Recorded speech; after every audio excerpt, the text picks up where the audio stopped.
మంచి ప్రభుత్వం కాదు ఇది. ఏమంటారండి దీన్ని? చెప్పుకుంటున్నారు మేము మంచోళ్ళమని. బయటికి రండి, ప్రజల్లోకి రండి. అప్పుడు మేము కూడా వస్తాం. ఎవరు ఏంటనేది తెలిసిద్ది. మంచి ప్రభుత్వం ఏది? జగన్మోహన్ రెడ్డి గారు పేద ప్రజలు, బడుగు బలహీన వర్గాల కోసం చేశారు. అది మంచి ప్రభుత్వం. ఇవాళ నువ్వేం చేస్తున్నావు?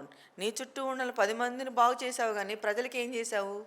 ఇలా మంత్రులు కూడా నువ్వు పట్టించుకోకుండా, మంత్రులు కూడా ఇవ్వరు, ఈరోజు సైలెంట్ అయిపోయారు కదా. వాళ్ళకి మీ సహకారం అందించకుండా, ఏది చేయకుండా చేయమని మంత్రిపీఠం అని మీకు ఇది అప్పచెప్తే ఇది అవ్వదు కదా. వాళ్ళకి మీరు సహకరించాలి, చంద్రబాబు నాయుడు గారు సహకరించాలి. ఏ విధంగా అన్నిటికీ సహకరించాలి కదా. మంచి ప్రభుత్వం ఎలా అవుతుంది ఇది? మాది మంచి ప్రభుత్వం, మేము చేసింది మంచి ప్రభుత్వం, జగన్మోహన్ రెడ్డి గారు చేసింది మంచి ప్రభుత్వం. ఇలా కరెంటు బిల్లులు పెంచారు, రైతు భరోసా కేంద్రాలను వదిలేశారు, గాలికి వదిలేశారు. ఇలా ఏం చేస్తున్నారు? ప్రతిదీ కూడా ప్రజలు మాకు ఏ ఒక్క పథకం రావట్లేదు, జగన్మోహన్ రెడ్డి గారు వేసిన పథకాలు ఒక్క పథకం కూడా మాకు అందలేదని అందరూ కూడా బాధపడతా ఉన్నారు. ఏది మంచి ప్రభుత్వం అనేది ఒకసారి ఆలోచించుకోవాలా.